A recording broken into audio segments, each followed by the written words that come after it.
Well, happy Monday. Camtasia and Apple came through for me, so now I'm able to get back to doing some recording for you. Well, it's the last week, and assuming you survive all of this, you're going to wind up with a couple more credits under your belt. A few comments to get you going.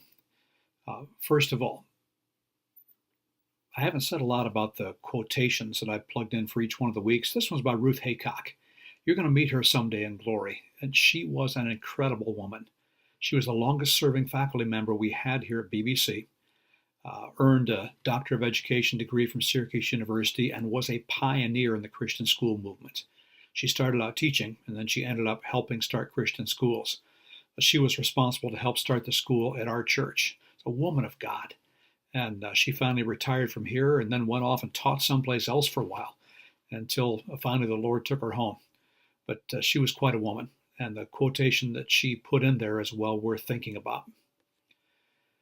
A couple of words about your paper. I think you can do this. I know that when you get your first block of assignments back from students that you don't know very well, you're wondering, what will I find when I open this?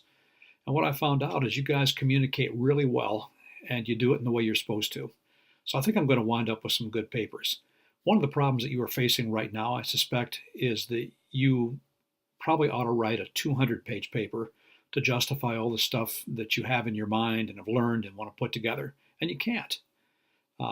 There's always a lot more to say than there's time to say it, and you've got to localize yourself to get right to the point. So make you deal with your setting. Why is it you care about this? What kind of a setting are you in that would require a philosophy? What's your most basic perspective as you look at a philosophy of education? Of all the things it might cover, what's close to you?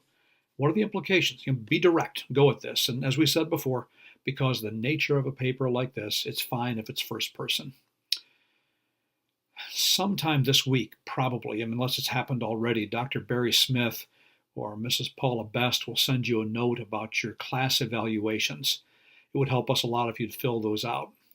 Also, you'll find at the bottom of the course page a little thing designed by Erica Vale, our Director of Educational Technology, to get your input on video and distance education. These little videos I've been putting together every week that I could when my camera was working are the first time that we've tried anything like this. And we're hoping it's kind of a relationship builder.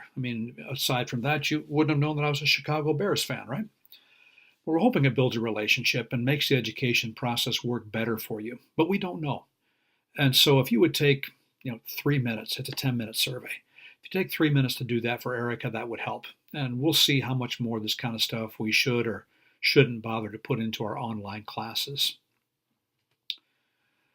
Like I said, you can do this. We'll have on Friday night, you'll have your critical reflection paper due. I didn't grade any of those as the semester went on. I grab them all together and grade them once at the end as you try to do some assessment over some of the key learning points that you had in the course. So that'll happen on Friday night. You've already done all the work for that. Just have to glue it together. And then I extended the due date until the Saturday evening. They tell me I'm supposed to have all this stuff in by Friday night, but I figure if there isn't some value in being the provost, why bother to do it? So get them in on Saturday. You have all day to work. If something has come up in your life, the two of you have talked to me about this. If something's come up in your life, give me a call. We'll work it out. Thanks for your input. I'll make sure you read those directions. I said only 2 comments needed this week, not 4. I want you to nail those papers and get it done. See you later.